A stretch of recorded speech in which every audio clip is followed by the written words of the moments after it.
नमस्कार, स्वागत है आपका हमारे चैनल पर। मैं हूं आपके साथ शिप्रा सैनी। महाराष्ट्र में राज्यसभा और विधान परिषद चुनावों को लेकर सियासी हलचल काफी तेज है। राजनीतिक पार्टियां एक दूसरे पर वार पलटवार का कोई मौका छोड़ना नहीं चाहती है और इसी कड़ी में अब महाराष्ट्र के मुख्यमंत्री उद्धव ठाकरे ने दरअसल एक रैली को संबोधित करते हुए बीजेपी पर निशाना साधने के लिए नुपुर शर्मा, ज्ञानवापी मस्जिद, जम्मू कश्मीर और औरंगाबाद जैसे मुद्दों का जिक्र किया है। उन्होंने इन मुद्दों का सहारा लिया है। दरअसल उद्धव ठाकरे ने रैली को संबोधित करते हुए बीजेपी की पूर्व प्रवक्ता नुपुर शर्मा के बयान की निंदा की। उन्हें कहा कि उनके बयान से हिंदुस्तान की छवि धूमिल हुई है।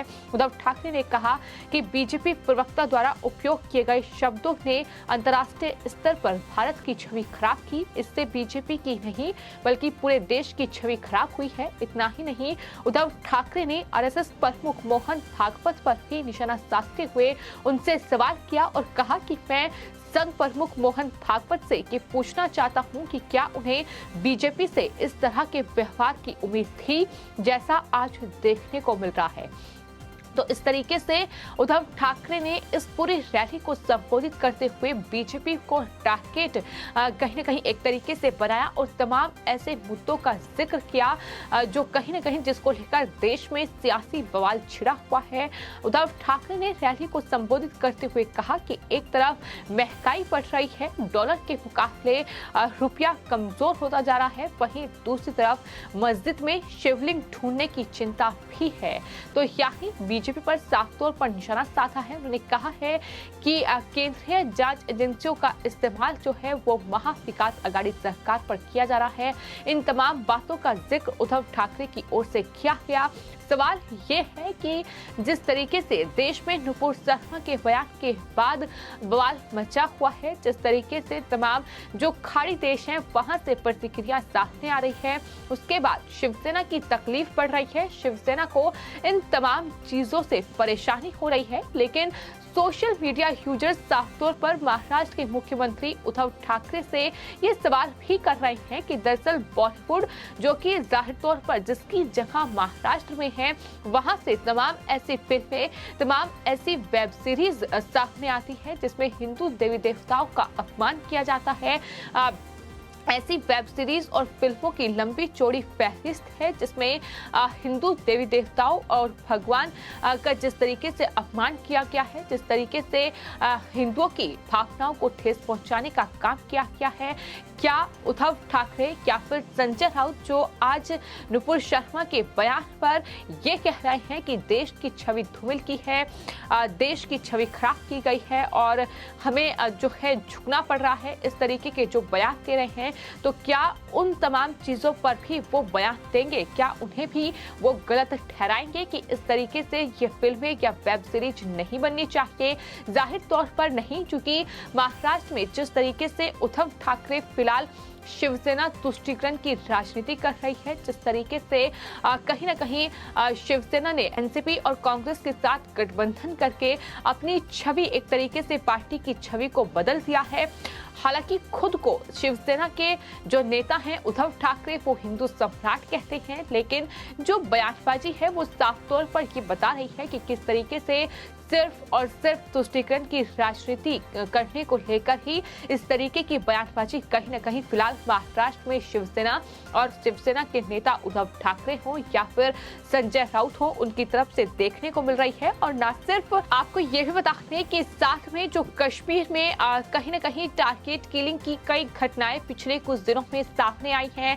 हालांकि उसका माकूल जवाब जो है वो सुरक्षा बलों की ओर से दिया गया है। जिस तरीके से हिजबुल मुजाहिदीन का कमांडर जो है वो रंगे हाथों पकड़ा गया, जिंदा उसे सुरक्षा बलों ने गिरफ्तार किया। इसके अलावा हिजबुल के कई आतंकियों को ढेर भी किया गया है, लेकिन बावजूद इसके किस तरीके से कश्मीर के मुद्दे पर भी उद्धव ठाकरे सियासत कर रहे हैं, ये साफ तौर पर उनके बयान से समझा जा सकता है। उद्धव ठाकरे ने इसी रैली को संबोधित करते हुए ये कहा कि कश्मीरी पंडितों के पास कश्मीर घाटी छोड़ने के अलावा कोई विकल्प नहीं बचा है और बीजेपी चुप बैठी है। सीएम ने कहा कि अगर आपके पास हिम्मत है तो आपको कश्मीर जाना चाहिए और वहां हनुमान चालीसा का पाठ करना चाहिए। यानी उद्धव ठाकरे अब जम्मू कश्मीर में सरकार को ये चैलेंज कर रहे हैं कि वहां जाकर हनुमान चालीसा का वो पाठ करें। उद्धव ठाकरे ने चूंकि इस रैली को औरंगाबाद में संबोधित किया तो ऐसे में उन्होंने कहा कि इस शहर का नाम संभाजी नगर रखने की बात की जा रही है। इसकी घोषणा बाला साहेब ठाकरे ने की थी और मैं इस वादे को पूरा करूंगा, ये भी उद्धव ठाकरे की ओर से कहा गया है। लेकिन कुल मिलाकर सवाल उद्धव ठाकरे और शिवसेना पर इसलिए उठ रहा है क्योंकि अब जिस तरीके से उद्धव ठाकरे ये कह रहे हैं कि ये बाला साहेब ठाकरे का सपना है, वो इस सपने को पूरा करेंगे, तो उद्धव ठाकरे को क्या ये याद नहीं है कि किस तरीके से बाला साहेब ठाकरे ने शिवसेना का जिस तरीके से निर्माण किया और अंतिम सांस तक शिवसेना के लिए काम किया, किस तरीके से हिंदुत्व के एजेंडे को उन्होंने सर्वोपरि रखा। लेकिन जैसे ही शिवसेना ने एनसीपी और कांग्रेस के साथ गठबंधन किया, वो कहीं ना कहीं तमाम चीजें उद्धव ठाकरे भूल चुके हैं। ये साफ तौर पर देखने को मिल रहा है, फिर चाहे वो हनुमान चालीसा विवाद महाराष्ट्र में हो या फिर तमाम जिस तरीके से ये बयानबाजी का दौर भी देखने को मिल रहा है, जहां एक तरफ नुपुर शर्मा के बयान को न सिर्फ उसकी निंदा की जा रही है बल्कि किस तरीके से ये कहा जा रहा है कि ज्ञानवापी मस्जिद, ताजमहल और साथ ही जो मथुरा में विवाद चल रहा है, मस्जिद के नीचे शिवलिंग ढूंढ रहे हैं। इस तरीके की बयानबाजी ये साफ तौर पर बता रही है कि किस तरीके से कहीं ना कहीं एक नफरत की राजनीति जो है वो उद्धव ठाकरे कर रहे हैं, किस तरीके से देश का सांप्रदायिक माहौल बिगाड़ने की ये कोशिश राजनीतिक दलों और खास तौर पर अगर शिवसेना के जरिए हो रही है तो जाहिर तौर पर शिवसेना पर सवाल उठेंगे, क्योंकि शिवसेना जो है वो हिंदुत्व के एजेंडे पर काम करने वाली पार्टी है। लेकिन आज जिस तरीके से पूरी तरीके से छवि न सिर्फ तब्दील हो चुकी है बल्कि जिस तरीके के बयान सामने आ रहे हैं वो भी अपने आप में सवाल खड़े कर रहे हैं।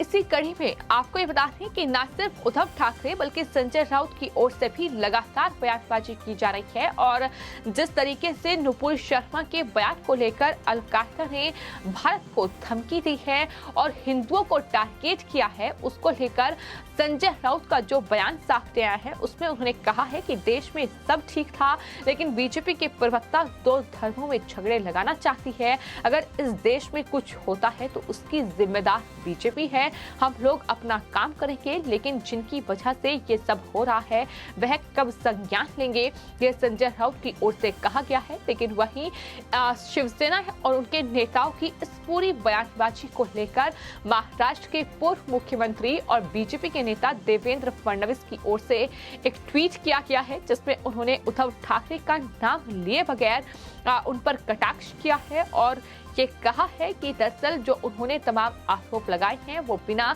ठोस आधार वाले बयान हैं। देवेंद्र फडणवीस ने ठाकरे का नाम लिए बिना जो ट्वीट किया उसमें उन्होंने लिखा कि उन लोगों को देखना विरोधाभासी है जो दूसरों को ज्ञान देते हैं लेकिन जब फैसला लेने की बात आती है तो स्वयं इसका पालन नहीं करते हैं। महाराष्ट्र में ईंधन की कीमतों में कोई कमी नहीं हुई है। बीजेपी नेता ने यह भी कहा कि किसानों से फसल के नुकसान के लिए भारी मुआवजा देने का वादा किया गया था लेकिन उसे अभी पूरी तरीके से भुलाया जा चुका है, यानी किसानों को जो है मुआवजा नहीं मिला है।